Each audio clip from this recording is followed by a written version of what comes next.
நான் என்னத்த சொல்கிறது ஏது சொல்கிறதுனே தெரியலங்க. அதாவது எம்ஐ மாதிரி ஒரு டீம் லைன் அப் எந்த டீமுக்கு அமைஞ்சிருக்குன்னு எனக்கு தெரியல. அந்த அளவுக்கு இன்டர்நேஷனல் கேப்டன்ஸாக இருக்கட்டும், இன்டர்நேஷனல் பிளேயர்ஸ் எல்லாருமே அந்த டீமில் இருக்காங்க. ஆனாலும் அந்த டீமால் கம்பேக் கொடுக்க முடியலனா இதில் என்ன விஷயம் நடக்குது லாஸ்ட் 5 வருஷமானா, ஒரு விஷயம் எனக்கு புரியுதுங்க. ரோஹித்துக்கு முன்னால் ரோஹித்துக்கு பின்னால் நம்ம புரிஞ்சுக்கணும். ஏன்னா ரோஹித் வந்து தான் எம்ஐக்கு வந்து கப் வாங்கி கொடுத்தாரு. இப்போ ரோஹித் போன பிறகும் ரொம்ப கஷ்டப்படுறாங்க. இருக்கலாம், ரோஹித் இருக்கும்போது 2 வருஷம் தோற்றுருக்கலாம், கப் வாங்காமல் இருக்கலாம். ஆனால் இந்த அளவுக்கு ரோஹித் சர்மா கேப்டனாக இன்றைக்கு வரையும் இருந்தால் இந்த டீமை விட்டுருப்பாருன்னா விட்டுருக்க மாட்டாருங்க. அதை நீங்கள் வந்து அக்செப்ட் பண்ணி தாங்க ஆகணும். ஒரு பிளேயரை வந்து நம்ம வந்து ஒரு கேப்டனாக நான் ரோஹித் சர்மா விட்டு கொடுக்க முடியாத சுச்சுவேஷனில் இருக்கேன். ஏன்னு கேளுங்க, 196 ரன் ஹோம் கிரவுண்டில் 16 ஓவரில் முடிச்சு விட்டுறாங்கன்னா எந்த அளவுக்கு எம்ஐயோட நம்பிக்கை உடஞ்சி போயிருக்கோம், எந்த அளவுக்கு EMI day by day year by year வந்து ட்ராப் ஆகிட்டு வரான்னு பாருங்கள்.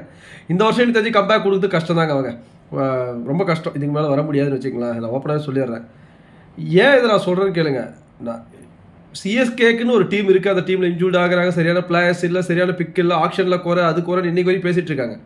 ஆனால் எம்ஐ வந்து ஆக்ஷனுக்கே பெருசாக போல, சும்மா கடமைக்கு தான் ஆக்ஷன் போனாங்க. அந்த டீமில் எல்லாமே இருந்துச்சு, இப்போவும் இருக்குது. இப்போ பாருங்கள், குவிண்டன் டிகாக்குள்ளே கொண்டு வந்தாங்க, ஒரு 100 அடித்தார். ஆனாலும் அந்த 2 10 லாஸ்ட்டில் நல்லா போட்டாங்க பஞ்சாப். ஸோ ஒரு விஷயம் எனக்கு புரியுதுங்க, பஞ்சாப் தடவை முடிவு பண்ணி வந்திருக்காங்க, கூலாக இருக்காங்க. ஸ்ரேயஸ் அந்த கேப்டன் ஸ்ரேயஸ் கேட்சை பிடிச்சிட்டு எம்ஐ ஆடியன்ஸை பார்த்து இப்படி என்ன இருங்க, அந்த கேட்சுக்கு ஒரு பாராட்டு, அந்த கட்ஸுக்கு ஒரு பாராட்டு. பாம்பே கிரவுண்ட்லேயே போயிட்டு பாம்பேக்கார முன்னாடியே இப்படி காட்டு ஒரு பயங்கரமான நாக்காடி மேட்சும் முடித்து வின் ஆகிறாங்கன்னா பஞ்சாப்காரங்க கெத்து தாங்க.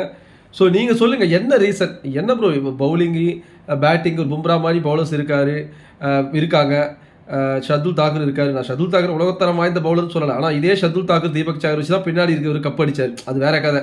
பட் அவங்களாம் நேஷனல் பிளேயர் தானே, இன்டர்நேஷனல் பிளேயர் தானே. ஸோ அதை தாண்டி எல்லாமே இருந்தும், ஒரு பவர்ஃபுல் பேட்டிங் லைனப் இருந்தும் அவங்க ஏன் தோக்குறாங்க அப்படின்றதுக்கு ஒன்று அதிக் பாண்டியோட கேப்டன்சி சரியில்லை. அப்படின்னு பார்த்தா ஜிடி கூட தான் அவர் வந்து கேப்டனாக இருந்து 2 வருஷத்தில் 2 ஃபைனல் கூட்டு போனார்.